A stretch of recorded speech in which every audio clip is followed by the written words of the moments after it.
Taurus the Bull, and there's the Pleiades, which according to some reckonings is part of the constellation of Taurus.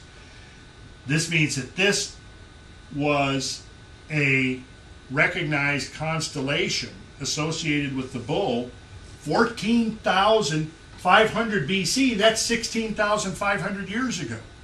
Yes, right. In the heat of the middle of the ice age. Right in the middle of the damn ice age, right. Now, if the British neo-catastrophists are right, we can blame the ice age itself on the Taurid meteor stream, the Taurid meteor system. Yes, Don? So if those are the Pleiades, what are the four other little dots? Oh, down here. Down there. Good question. Maybe Orion's belt would be my first guess.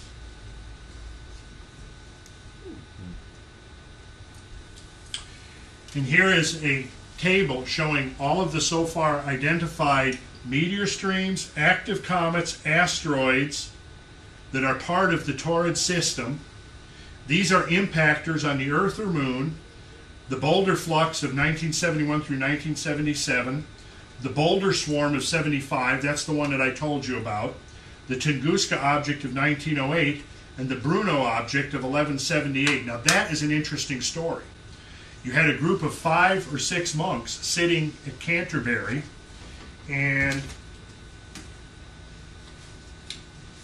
let's see, I think I have, let me read this to you. In this year, on this is in, what was the year? 1178. 1178. In this year, on the Sunday before the feast of St. John the Baptist, after sunset, when the moon had first become visible, a marvelous phenomenon was witnessed by some 5 or more men who were sitting there facing the moon. Now there was a bright new moon, and as usual in that phase, its horns were tilted toward the east. And suddenly the upper horn split in two. From the midpoint of the division, a flaming torch sprang up, spewing out over a considerable distance fire, hot coals, and sparks. Meanwhile, the body of the moon, which was below, writhed, as it were, in anxiety, and to put it in the words of those who reported it to me and saw it with their own eyes, the moon throbbed like a wounded snake. Afterwards, it resumed its proper state. This phenomena was repeated a dozen times or more, the flame assuming various twisting shapes at random and then returning to normal.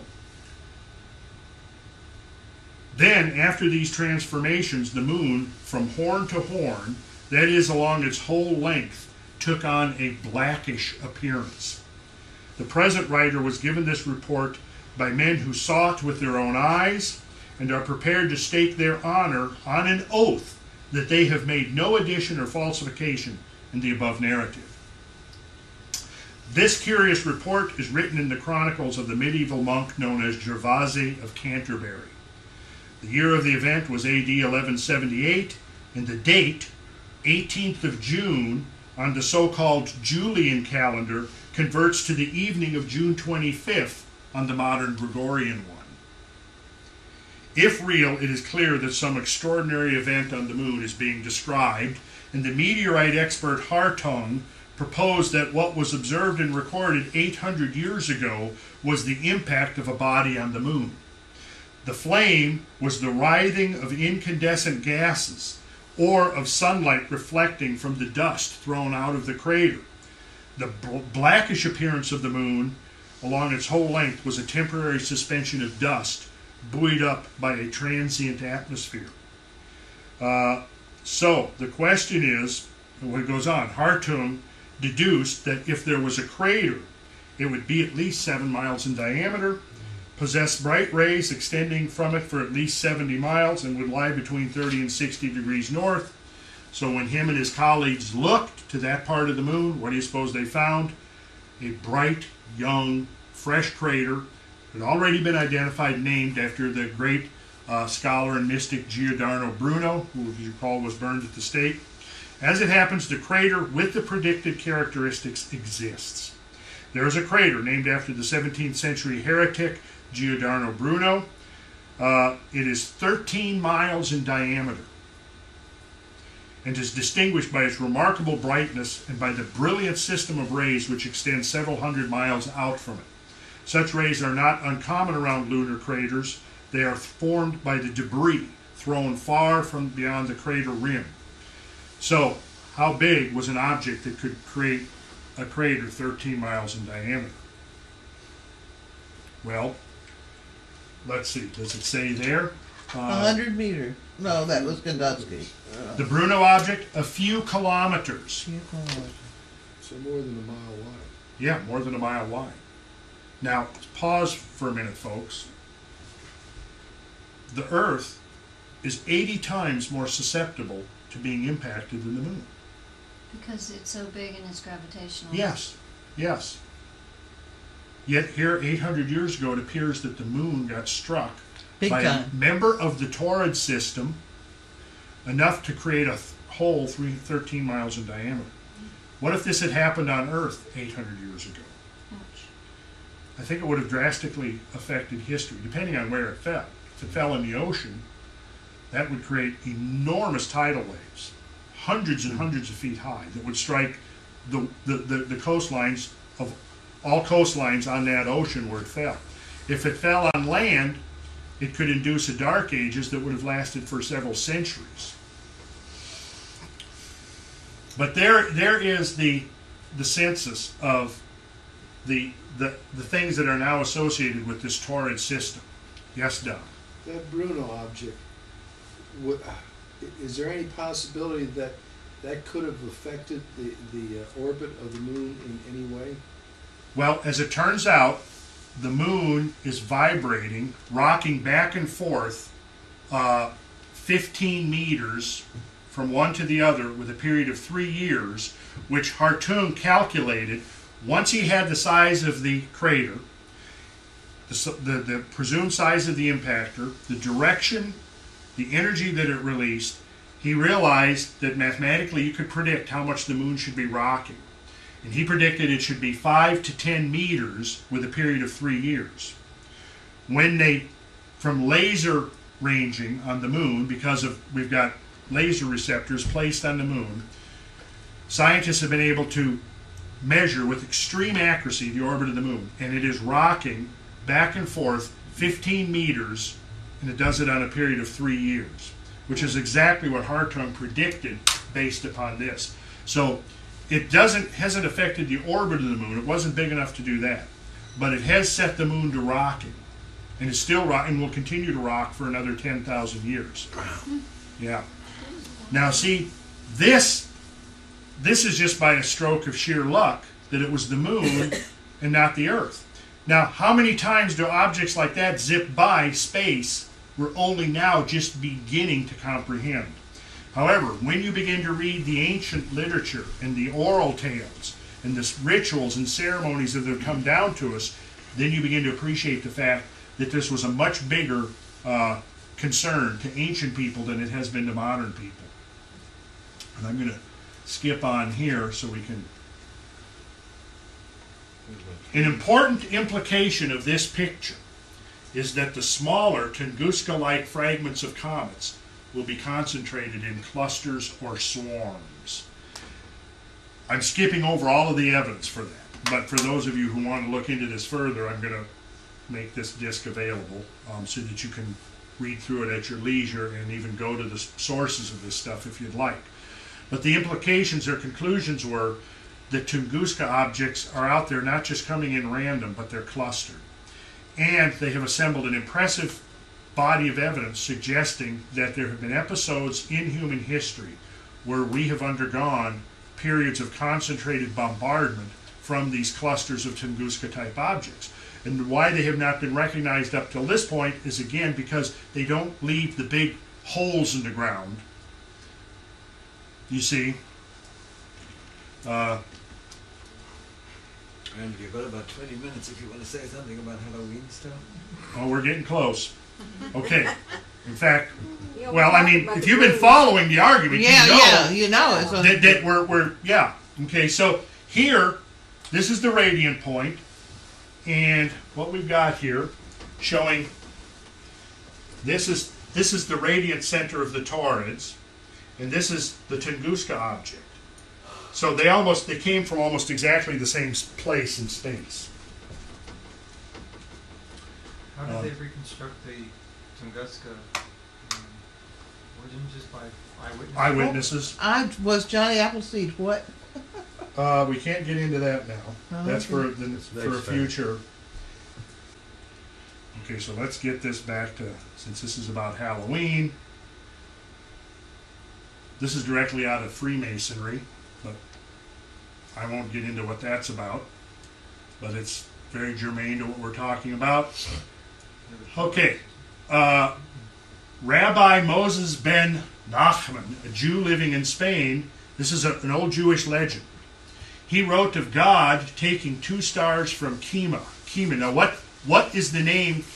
The name of Kima? What is that name? Egypt. No. The Pleiades. Oh, is it really? Yes. Now, where is the radiant of the Taurid shower? In the If you're going to go out and look for the Taurids, what are you looking at? The Pleiades. And when that radiant point is almost dead on the Pleiades. So here's this old legend that says God took 2 stars from Kima and threw them at the earth in order to begin the Great Flood. You guys heard anything about the Great Flood in here? Oh, yeah. That sounds familiar. Yes. Now here we have this old Jewish legend. Yakut, these are Eskimos. In northern Mongolia. Legend in ancient Mongolia called comets the daughter of the devil. Now interestingly, that was one of the phrases used to describe witches in the Middle Ages, was daughters of the devil. Daughters of the devil. Interesting that the same terminology was employed. Called comets the daughter of the devil and warned of destruction, storm, and frost whenever she approaches the earth. Stories associating comets with such terrible imagery are at the base of so many cultures on earth and fuel a dread that followed comet sightings throughout history. Unlike their Western counterparts, Chinese astronomers kept extensive records on the appearances, paths, and disappearances of hundreds of comets. Extensive comet atlases have been found dating back to the Han Dynasty, which describes comets as long-tailed pheasant stars or broom stars, and associate the different cometary forms with different disasters. This is one of the most universal ancient beliefs, this association of comets with disasters. Zeus hurling his thunderbolt. We'll skip past the story about Typhon. Noted astronomer Li Chun-Feng has this to say on the subject of broom stars. Comets are vile stars. This was an ancient Chinese astronomer. Every time they appear in the south, something happens to wipe out the old and establish the new. Because not only did they some comets give the appearance of brooms, they were associated with this sweeping away of the old order of things. And I'm going past all of the stories about celestial battles and dragons in the sky all over the world. Comets, fireballs, meteors were symbolized by serpents and dragons. That was probably the most prevalent of the symbols employed, serpents and dragons. So when this lady asked me, well, if comets were so important to ancient peoples, why haven't they talked about them in the records and stories and blah, blah? Well, I said they have. Well, what you have to do is you have to go back and reread the stories that are talking about dragons. Go back and reread the story about the cosmic battle between Zeus and Typhon, the great dragon that took place in the sky. And read the description of the destruction of Typhon, breathing fire out onto the earth, and plunging to earth, and throwing burning rocks down on the earth. And tell me that that's not the preserved account of a cosmic encounter. Theatricum Cometicum from 1667. There's the traditional European depiction of the comet as a cosmic serpent. Another cosmic serpent descending to Earth. We'll skip past Serpent Mound. And this is just, God, this is rich stuff. But, I wish we would not skip past Serpent. well, we have to.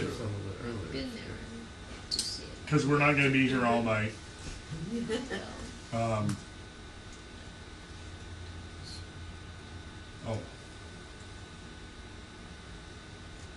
Okay, all of this is the rich ancient heritage associated with comets and meteorites. That's what we're seeing here. That's the stuff I'm skipping past.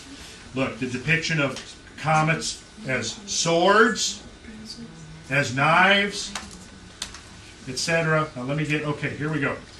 Now, when in common language, even astronomers refer to the appearance of a comet as an apparition. What does the word apparition mean? It means a ghostly appearance, a specter, or a phantom. Now, interestingly, Carl Sagan made a comment about this. He thought it was interesting that the words used to describe the appearance of a comet were actually words that had a supernatural association and meant ghosts and phantoms. Now, of course, ghosts and phantoms are associated with what? There's a ghost, there's a cosmic ghost with his entourage, splitting up, breaking up. Here's a list of traditional associations. Dragon, serpent, swords, spears, arrows, long-haired, bearded, beams, burning torch, burning lamp, thunderbolt, swastika, a broom, sweeping away the old, a broom star, stones from the sky, a chariot, a scythe, and a sickle. Those are the ones that I have encountered that have served as symbols for cosmic encounters, comets and asteroids, meteorites, and so So forth. it's interesting. The sickle is part of Russia, Yeah, and the swastika Germany. yeah. And you notice how death is always shown carrying a sickle? Yeah. Always? Okay. We're going to jump ahead. Now you're passing all the good stuff. Oh, I'm passing some great stuff. Oh, When can we come back to this? We can buy the CD. Well, no, I mean, It has me. it's up to you. As long as you guys don't complain about me being redundant, we will come back to this and take the time to look at this stuff in depth, in detail. Because that's really when it gets interesting. That's beautiful. Ancient, oh yeah, look at this. there's your earthworks. Yes. Okay, we're gonna, oh, okay, now here, important, The Eve of the Deluge by this famous scholar, mystic, painter, John Martin. Notice how he showed, this is the eve of the flood. Methuselah is the old man laying down up there. He's giving his prophecies, basically saying that the great comet's coming in and is going to cause a flood. Oh, there it is, by the way. Yeah, there's the comet right up there. See, this is the eve of the deluge. The comet hasn't swung in to strike the Earth yet. I'm going to keep going. That's the myths of the slaying of the dragon. Mithras. Oh my God, the stuff that's in Mithraism, but we'll get into that. You've seen that. You've seen this. Let me hurry up to the Halloween part.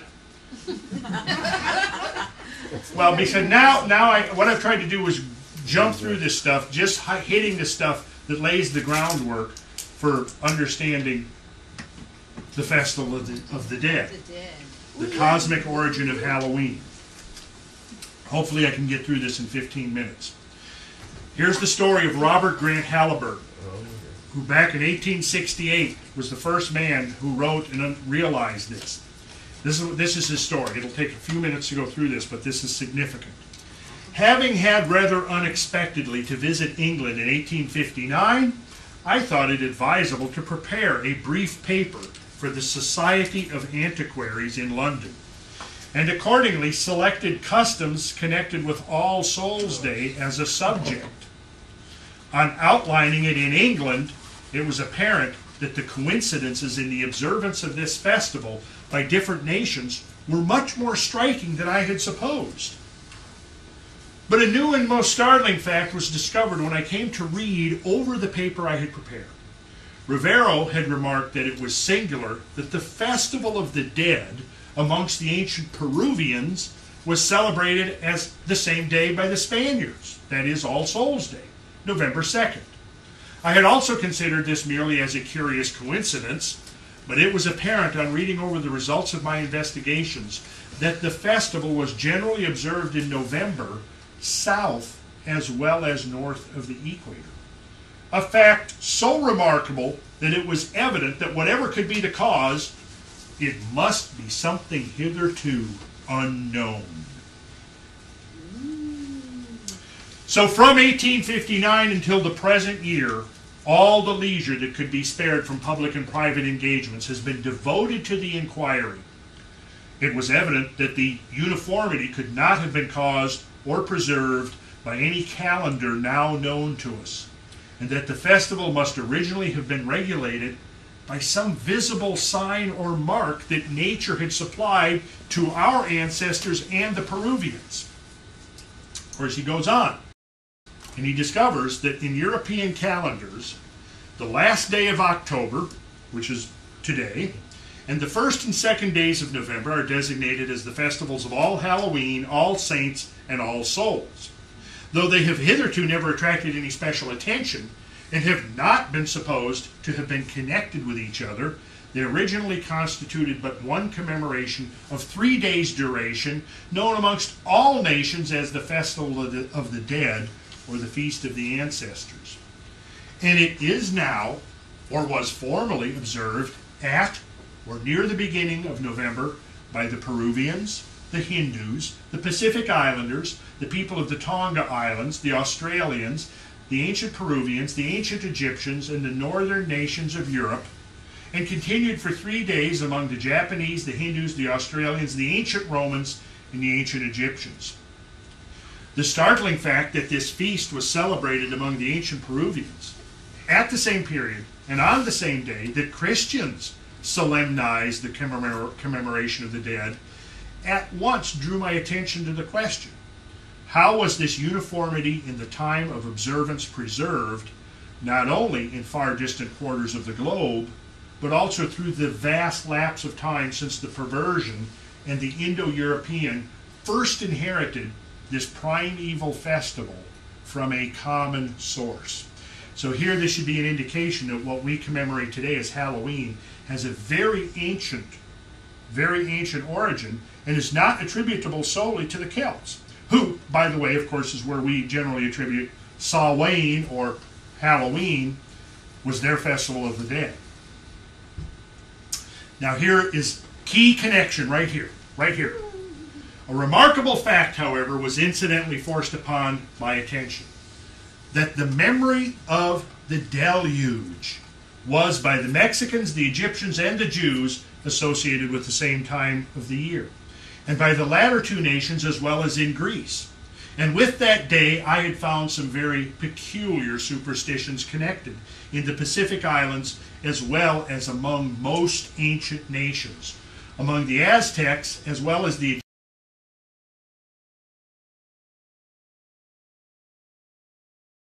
when that constellation culminated at midnight. Now, when does the Pleiades culminate at midnight now? I don't know. Tonight! No. This very night! Dang. This very night. Now, what was the connection? Let's go here. In the 600th year of Noah's life, in the second month, in the 17th day of the month, were all the fountains of the great deep broken up, and the windows of heaven were opened. And the rain was upon the earth 40 days and 40 nights. Second month, 17th day of the month, the same day were all the fountains of the great deep broken up. Here's the Hebrew calendar. Marchesvan, I don't know how you pronounce that, shortened to Chesvan, also called Bull. If you actually read like 1 Kings 6, chapter 6, verse 38, they're referring to the actual month, Bull. Bull, that's the word. Bull, like Taurus the bull, right? The second month of the civil calendar, 8th month of the ecclesiastical calendar. Second month, 17th day of the month in the civil calendar corresponds to October 29th in the modern Gregorian calendar. Assuming the second month corresponded to Scorpio, the 17th day would fall on November 10th. Note, tradition asserts that King Solomon finished his temple after 7 years of work on the 17th day of the second month, thus linking the temple with the deluge and the timing of Noah's entry into the ark. That could be a significant line of research there. In any case, we don't know, because of shifting celestial geometries, where 4,000 or 5,000 or 6,000 years ago, exactly what day the culmination of the Pleiades occurred on. Okay, we know it happened, what now would be in the Gregorian calendar, the end of October or the beginning of November. And from Sir James Fraser, now the deluge was caused by the male waters from the sky meeting the female waters which issued forth from the ground. The holes in the sky by which the upper waters escaped were made by God when he removed stars out of the constellation of the Pleiades. Now, from somebody observing from the Earth, it looks like a Taurid meteor shower is falling out of Pleiades, right? Let me show you a graph. We might have to skip over this, because this, I believe, is the origin of the devil in the... I've actually shown you this. I saw Satan as a star falling from heaven. And there's lots of depictions in ancient iconography, medieval art, and stuff of these demon-type creatures falling from the sky to the earth. And Mayan, this falling demon-type god, is very prolific. Lots of representations. This is the diving god with his feet up. These are just a few examples, quick examples. Here you see the falling god right here. Diving figure on a stucco relief in a Kansa, Yucatan. Note rattlesnake glyph on the lower right. See the rattle tail right there? Mm-hmm. Okay. Here's another, very, very worn, but it's still the same idea, the god falling to earth. Some of you have seen this, I'm sure. Zontamach falling to earth with star glyphs. Down here is the Mayan iconograph for the rattlesnake. Okay, now here's where this is the critical stuff right here. Written back by astronomer Stansbury Hagar in 1931, the November meteors in Mayan Mexican tradition. Before the arrival of the first Spaniards in Mexico over 400 years ago, and probably much earlier, the Mexicans told of certain stars called Zontamach, or falling hares. Of course, there's one of the universal associations with comets, hair and long hair, which fell from heaven to earth with the Lord of the Dead. Their fall was commemorated annually in the Quijoli festival, said to be held towards the end of October. This festival and the falling of the stars was associated with the end of the world. And this is a depiction from the Codex Borgia of Zontamach falling to earth. And the Lord of the Dead governed the Festival of the Dead preceding the Quijoli, during which the spirits of the dead were supposed to return to earth from the land of souls in the sky. No doubt they were believed to have been accompanied by their deity, whose fall is mentioned in the ritual. On sheet 8 of the Mexican Vaticanus and the Borgian and other codices, these stars of the falling hares are depicted falling from the sky to earth, accompanied by many other stars, further identified by the conventional star symbols beside them. The Vaticanus Codex antedates the entrance of the first Spaniards into Mexico and depicts traditions much older than that date. From these facts, it seems reasonably certain that the Zontamach were November meteors. Now, as it turns out that in Mayan iconography, whose falling hair referred to the fiery trails left behind them. But the Mexicans seem to have distinguished between the different meteor groups, for they refer to the fall of Zontamach on the day one eagle, which pertains to Taurus and would seem therefore to refer to the Taurid meteors. Now, if you've been paying attention and not sleeping during our discussion tonight, you should have an appreciation of this possible significance of the Taurid meteor system. Now here we go back and discover that the ancient Mexicans are consciously making this association between their Day of the Dead and the Taurid meteors. The end of the world would naturally be associated with the memory of one of the great meteoric showers during November when all the stars seem to fall from the sky. Start to bring it to a close. I will. Now, on this zodiac where you see the rattlesnake, we'll have to go fast here, represents the signs in regular sequence. The position of Taurus is occupied by two panels, the lower of which represents the rattle of the snake. It is Zabek, the rattle asteroism, our Pleiades.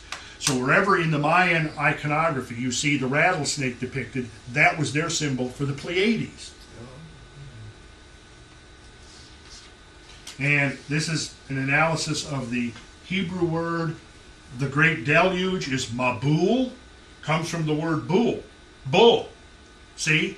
The association is even embedded in the language. If you go back to the original Hebrew description of the great flood of Noah, you discover that the deluge is referred to by the term Mabul, which comes from this.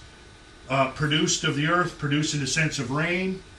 The deluge or the deluge, Mabul, the bull, the earth. Here is the night sky as it would look tonight. If you go out and you look to the south, you'll see the plane. Let's get oriented here. South would be. Well, this West is house over sets here. 7 degrees off No, of west south. is over So here. south is through this way. Yeah. Okay, so take this and turn it around. We're looking to the south, out this way. All the motion is turning so that the Pleiades, you see here, this line represents the local meridian.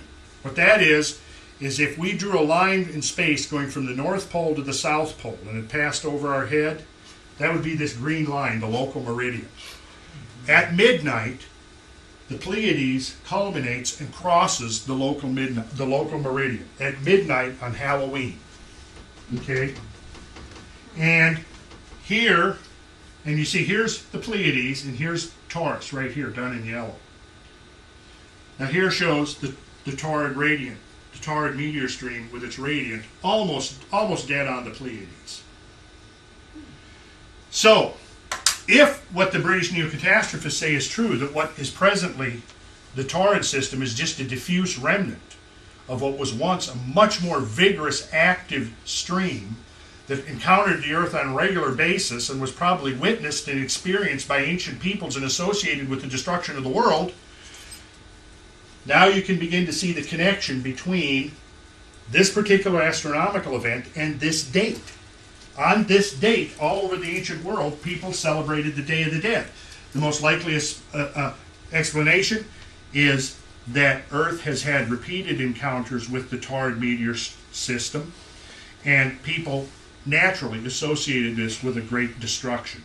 We've only touched on the highlights of it, but I've shown you that there is evidence to connect the Taurid meteor system with the Great Deluge that we've been talking about ad nauseum in here, right?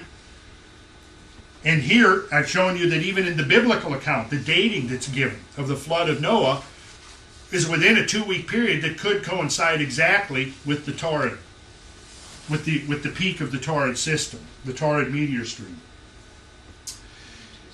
The broom star. The broom sweeps away. Now, Halloween, there's a connection between Halloween and brooms, right? Somewhere along there, yes. Somewhere along there, yeah, right? Remember what we described, witches were described as daughters of the devil? Okay, the broom star, sweeping away the old. See, some medieval depictions, it even looks like a broom. Now, the idea of a broom wasn't just the Chinese, and there we have a witch-like cometary apparition destroying the earth. And now, here's an old legend that was on the History Channel, on the history of Halloween. If you put your clothes on inside out, and so everybody, I want to do this now before we leave, and walk backwards outside on Halloween night, you will see a witch flying in the sky at midnight. People used to believe that witches were the devil. Well, if we go outside, what would ancient people have seen flying in the sky at midnight? Comets. Comets. Yes, Meteors. fireballs, meteors. They would have seen the Taurid stuff. So now, when you think of that witch, I want you to think of this new connection with the witch. The broom, she rides her broom. The association of the witch with the broom. Where did that come from? The idea that a witch rides a broom. I thought it was a devil. Well, Why did they change it to a feminine thing on this night's what are you saying? That only the male half of the population is evil? Well, no, it used to be the falling Lucifer, and now it's the witch. I guess it's equal rights for both sexes. Well, just like in the movie that's coming out, Beowulf, in the Nordic, some of the ancient Norse tales, the monster was a woman, a female.